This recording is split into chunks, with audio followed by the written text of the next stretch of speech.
వాడిని అక్షంతలు అంటారు. కాబట్టి అటువంటి అక్షంతో చేత్తో పట్టుకుని నలపకుండా చేత్తో పట్టుకుని లక్ష్మీనారాయణ జపం చేయాలి. శ్రీరామ సీతారామాభ్యా నమః, లక్ష్మీనారాయణాభ్యా నమః, ఉమామహేశ్వరాభ్యా నమః, వాణి హిరణ్యగర్భాభ్యా నమః, సతీ బృందనాభ్యా నమః, అరుంధతి వశిష్ఠాభ్యా నమః, శ్రీ సీతారామాభ్యా నమః. ఈ మంత్రములు ఏదో ఒకటి మంత్రాన్ని జపించాలి.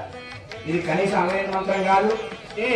వాళ్ళు సాగ్ర శతవర్ష పర్యంతం ఒకరిని ఒకరు విడబెట్టకుండా విడబడకుండా బ్రహ్మముళ్ళు వేస్తారు. ఎందువల్లంటే ఎడబాటు కొంచెం కూడా వాళ్ళు దూరంగా జరగడానికి వీలు లేదు కాబట్టి అటువంటి సందర్భంగా వాళ్ళు కలిసి ఉంటారు అని చెప్పారు.